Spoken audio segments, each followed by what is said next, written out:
اور ہم یہیں پہ ٹھہرے رہیں گے۔ جب ان علماء نے وہاں سے جانے سے وہاں سے کوچ کرنے سے انکار کر دیا، اس نے اپنے وزیر کو ان کے پاس بھیجا کہ وہ ان سے پوچھے کہ وہ کیوں نہیں جانا چاہتے۔ تو انہوں نے پھر بتایا کہ ہم نے جو تورات کے اندر اپنی کتابوں کے اندر جو نبی آخر الزمان صلی اللہ علیہ وسلم کی نشانیاں پڑھی تھی، تو ان نشانیوں میں سے یہ نشانی بھی ہے کہ وہ ایک جگہ پہ تشریف لائیں گے، تو وہ جگہ یہی ہے کہ جہاں پہ وہ تشریف لائیں گے، وہ مکہ میں پیدا ہوں گے اور اس طرف وہ ہجرت فرمائیں گے، اور وہ ان کی حکومت دونوں جہانوں پہ ہوگی، اور اللہ ان کی نبوت کو کونین کے اندر عام فرما دے گا۔ وہ سارے جہان کے لیے نبی اور رحمت بن کے آئیں گے، اور ان کی ذوالفقار تلوار ہوگی، اور ان کے وسیع حیدر کے ذریعے مدد کی جائے گی۔ تو یہ اوصاف انہوں نے بیان کیے۔ تو وہ وزیر نے جب یہ اوصاف سنے تو اس کے دل میں بھی یہ یقین پیدا ہو گیا، کہ اس کے دل میں بھی یہ خیال آ گیا کہ اب میں نے یہاں سے کوچ نہیں کرنے، وہ بھی وہیں پہ رکنے کے لیے آمادہ ہو گیا۔ جب بادشاہ کوچ کرنے لگا تو انہوں نے وہاں سے جانے سے انکار کر دیا وزیر کے سمیت۔ بادشاہ نے سبب پوچھا کہ وزیر تو نے مجھے بتایا نہیں کہ یہ لوگ کیوں نہیں جانا چاہتے، تو وزیر نے کہا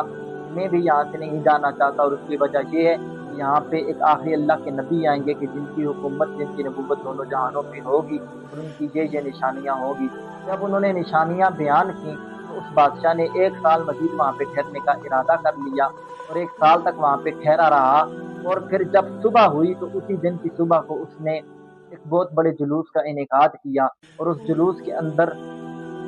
اس نے رسول اللہ صلی اللہ علیہ وسلم کی توصیف کے اندر شعر کہے۔ ان شعروں میں سے جو معروف اور مشہور شعر ہیں، مختلف مرخین نے بھی ان کو نقل کیا ہے، مفسرین نے بھی ان کو نقل کیا ہے، حوالے آپ کو ساتھ ساتھ پتہ چل جائیں گے۔ وہ شعر یہ ہیں کہ شہدت علی احمد انہ رسول من اللہ بارئ النسمی،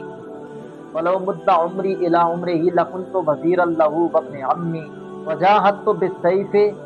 اعداءہ وفرجت عن صدرہ کل غمی۔ کہ میں یہ گواہی دیتا ہوں کہ احمد صلی اللہ علیہ وآلہ وسلم وہ اللہ تبارک و تعالی جو جس نے خلق کو تخلیق فرمایا ہے اس کے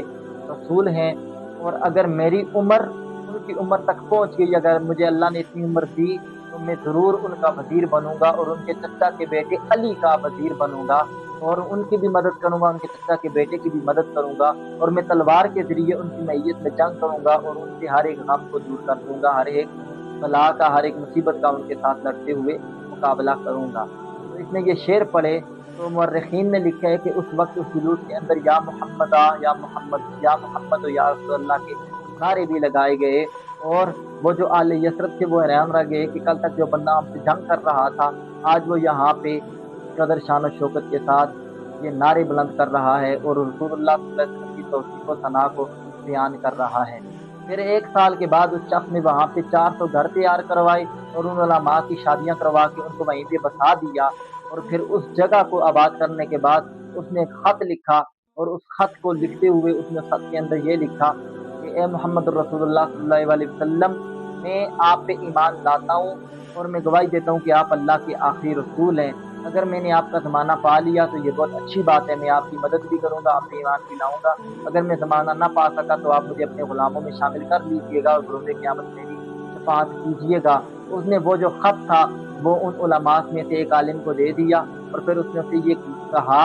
کہ یہ جو خط ہے یہ تو نے اگر رسول اللہ تیری زندگی میں آگے انہیں دے دینا ہے، اگر نہ تو نے اپنی اولاد کو دینا ہے، انہیں کہنا ہے کہ وہ اپنی اولاد کو دیں، یہاں تک کہ رسول اللہ تشریف لے آئیں۔ یہاں تک کہ 1000 سال بعد جب رسول اللہ صلی اللہ علیہ وسلم نے مکہ سے مدینہ کی طرف ہجرت کی تو حضرت ابو ایوب انصاری رضی اللہ تعالیٰ عنہ ان کے آباء و اجداد سے ہوتا ہوا وہ خط ان کے پاس پہنچا، اور وہ اسی عالم کی اولاد میں سے تھے۔ تو یہ خط انہوں نے، اور بعض روایات کے مطابق حضرت ابو لیلہ وہ حضور کی بارگاہ میں لے کے آئے۔ جب وہ آئے تو حضور نے پہلے ہی ان سے پوچھا کہ تمہارا نام ابو لیلہ ہے اور تمہارے پاس خط ہے، راستے میں حضور عزت فرماتے ہوئے تشریف لے کے جا رہے تھے۔ تو اس نے حضور کو اس وقت تک نہیں پہچانتے تھے، ایمان نہیں لائے تھے۔ انہوں نے عرض کی کہ آپ کون ہیں، آپ کو کیسے پتہ چلا میرے پاس خط ہے؟ تو حضور نے فرمایا کہ تو جن کی طرف یہ خط لے کے جا رہا ہے وہ میں ہی ہوں، وہ میں ہی ہوں، وہ اللہ کا نبی میں ہی ہوں۔ تو انہوں نے وہ خط دیا تو رسول اللہ صلی اللہ علیہ وسلم نے فرمایا مرحبا بالاخ الصالح، 3 مرتبہ حضور نے یہ ارشاد فرمایا، اور پھر حضور نے خط کو بھی قبول فرما لیا، اور صبح بادشاہ کے ایمان کی بھی حضور نے گواہی دی، جس طرح مسند احمد بن حنبل کے اندر حدیث ہے کہ رسول اللہ نے فرمایا کہ تم صبح کو برا نہ کہو، وہ مجھ پہ ایمان لا چکا تھا، یا جس کو کما قال علیہ الصلوۃ والسلام۔ تو پھر آقا کریم صلی اللہ علیہ وسلم، اور بعض روایات میں یہ کہ حضرت ابو ایوب انصاری نے رسول اللہ صلی اللہ علیہ وسلم کو وہ خط دیا تو حضور نے اس خط کو قبول فرما لیا۔ تو حضور اکرم صلی اللہ علیہ وسلم کی آمد سے 1000 سال پہلے اللہ تبارک و تعالیٰ نے علماء کے ذریعے اس جگہ کو بھی آباد فرمایا کہ جہاں پہ رسول اللہ کی جلوہ گری ہونی تھی، اور ایک بادشاہ کو وہاں پہ بھیج کے وہاں پہ اللہ نے حضور کی آمد سے 1000 سال پہلے انتظامات بھی کروائے، اور وہاں پہ رسول اللہ صلی اللہ علیہ وسلم کی آمد کا اعلان بھی کیا گیا، حضور کی آمد کا جشن بھی منایا گیا، اور پورا ایک جلوس بھی حضور کی آمد کی خوشی میں نکالا گیا۔ اور اس بادشاہ نے رسول اللہ صلی اللہ علیہ وسلم کی شان میں شعر بھی کہے، نہ صرف رسول اللہ کی شان میں شعر کہے، بلکہ اس بادشاہ نے رسول اللہ پہ بھی سلام کہا اور حضرت علی پہ بھی سلام کہا، اور اس نے کہا